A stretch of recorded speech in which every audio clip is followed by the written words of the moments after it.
تو بات کو سمجھو، تقلید کرے گا کون؟ جو مجتہد نہیں ہوگا، ایک بات۔ دوسری بات، تقلید کرے گا کس کی؟ جو مجتہد ہوگا۔ تیسرا، تقلید کرے گا کن مسائل میں؟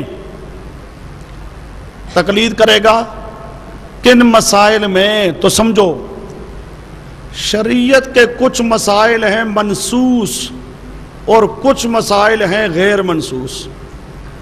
منسوس صراحتاً قرآن کی آیت موجود ہو، صراحتاً قرآن حدیث موجود ہو، صراحتاً قرآن اور حدیث کا واضح فیصلہ موجود ہے، یہ منسوس ہے۔ اور جو صراحتاً موجود نہ ہو، صراحتاً موجود نہ ہو، وہ کیا ہے؟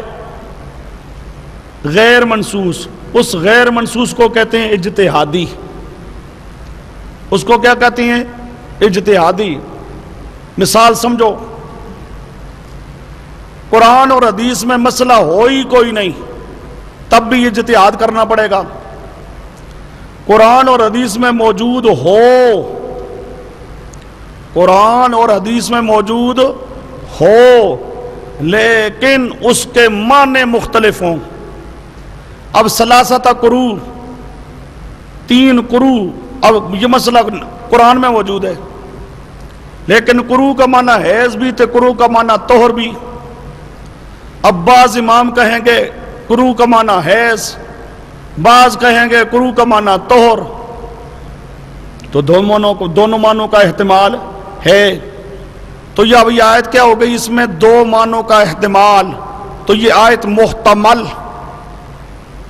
جب محتمل ہو تو یہ منسوس نہیں ہے، گویا کہ واضح نص نہیں ہے، اس میں احتمال ہے، اس معنی کا بھی احتمال تھے، اس معنی کا بھی احتمال۔ سرے سے قرآن اور حدیث میں ہو ہی کوئی نہ، ایک دوسرا ہو لیکن محتمل ہو، تیسرا ہو معنی واضح ہو لیکن متعارض ہو، اس کے تعارض میں دوسری نص موجود ہو۔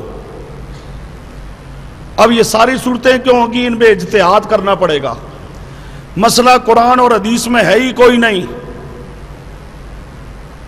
گائے کا دودھ پینا، گائے کا گوشت کھانا، بکری کا گوشت کھانا، بکری کا دودھ پینا، حدیث میں ذکر۔ بھینس کا دودھ پینا، کوئی ذکر نہیں۔ بھینس کا گوشت کھانا، کوئی ذکر نہیں۔ اب قرآن اور حدیث میں بھینس کے دودھ کا حلال ہونا، بھینس کے گوشت کا حلال ہونا، کہیں ذکر ہی کوئی نہیں۔ اب یہاں پر اجتہاد کرنے کی ضرورت پڑے گی، تو یہ مسئلہ کیا کہلائے گا؟ مسئلہ اجتہادی ہے، یہ مسئلہ منسوس نہیں ہے، اس پر نص سرے سے موجود ہی کوئی نہیں۔ ایک صورت مسائل اجتہادیہ کی۔ دوسری صورت نص ہو لیکن اس میں کئی معنوں کا احتمال ہو، جیسے ثلاثۃ قروء۔ اب یہ نص ہے لیکن قروء کے اندر مختلف معنوں کا احتمال ہے، حیض کا بھی احتمال، طہر کا بھی احتمال۔ جب احتمال ہو گیا تو یہ مسئلہ بھی گویا کہ منسوس نہیں ہے، یہاں بھی اجتہاد کرنے کی ضرورت ہوگی۔ مجتہد اجتہاد کرے گا کہ طہر والا معنی لینا بہتر ہے یا حیض والا معنی لینا بہتر ہے، تو وہ کیا کرے گا؟ مجتہد اجتہاد کرے گا۔ اب اس کو بھی یہ کہا جائے گا کہ یہ مسئلہ بھی گویا کہ منسوس نہیں ہے، نص ہے پر نص میں مختلف معنوں کا احتمال ہے، مختلف معنوں کا احتمال ہے۔ اب یہاں پر مجتہد کیا کرے گا؟ 2 معنی ہیں، مثلا 2 معنی ہیں، وہ ایک معنی کو ترجیح دے گا، ایک معنی کو کیا دے گا؟ ترجیح۔ اب اس نے کیا کرنا ہے؟ اب وہ نص کے اندر ایک بات موجود ہے لیکن وہ واضح نہیں ہے، محتمل ہے، احتمال ہے ایک معنی کا دوسرے معنی کا۔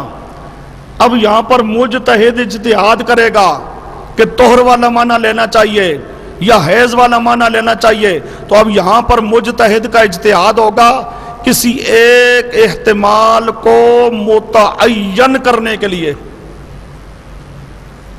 اجتہاد کس لیے کیا جائے گا؟ ایک احتمال کو متعین کرے گا، ایک احتمال کو ترجیح دے گا۔ اب یہ بھی مسئلہ کیا بن جائے گا؟ اجتہادی۔ اور کوئی سمجھ آ رہی ہے؟ یہ بھی مسئلہ کیا بن جائے گا؟ اجتہادی۔ تیسرا، نص موجود ہو، معنی بھی واضح ہو، لیکن اس کے معارض دوسری نص بھی ہو۔ رفع یدین کا کرنا بھی ہے تو نہ کرنا بھی ہے، یہ تعارض ہو گیا۔ اب یہ مسئلہ کیا ہوگا؟ متعارض۔ اس میں کیا ہے؟ تعارض ہے۔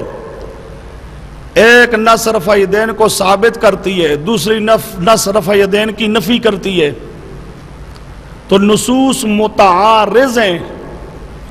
نصوص کا کیا آپس میں تعارض ہے۔ اب یہاں پر بھی یہ مسئلہ گویا کہ منصوص نہیں ہے، اسے یہ نہیں کہا جائے گا کہ یہ مسئلہ منصوص ہے، صراحتاً موجود ہے۔ صراحتاً موجود نہیں، یہ موجود ہے تعارضاً۔ وہ سمجھے؟ یہ موجود ہے تعارضاً۔ احتمال والا موجود ہوتا ہے احتمالاً۔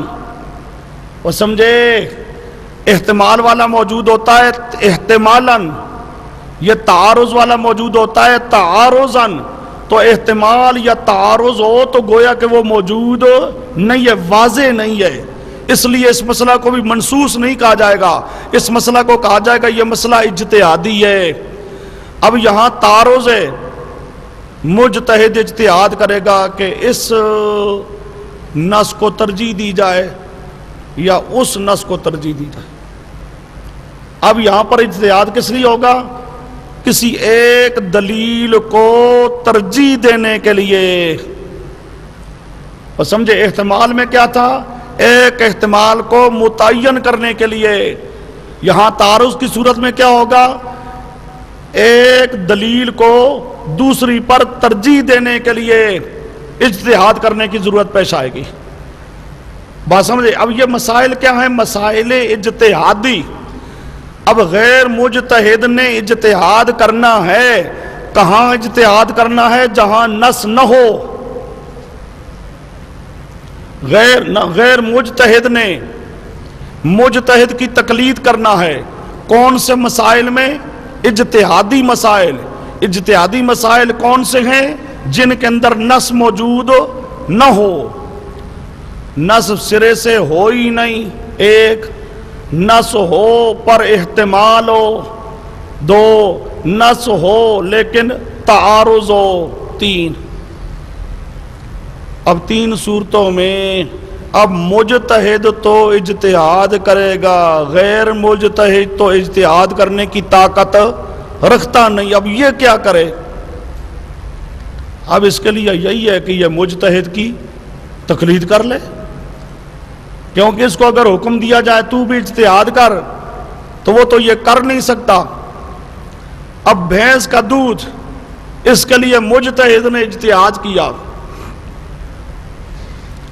مجتہد نے اجتہاد کیا، اس نے بھینس کو گائے کے مشابہ قرار دیا، پھر گائے والا حکم جاری کیا، جس طرح گائے کا دودھ حلال، بھینس کا دودھ حلال، جس طرح گائے کا گوشت حلال، اسی طرح بھینس کا گوشت حلال۔ اب مجتہد نے اجتہاد کیا، ہم نے مجتہد کے اجتہاد کو مان کر تقلید کی۔ اب بھینس کا دودھ وہ پی سکتا ہے جو مجتہد کی تقلید کرتا ہو، جو مجتہد کی تقلید نہیں کرتا وہ بھینس کا دودھ لے تو اسے کہو غیر مقلد۔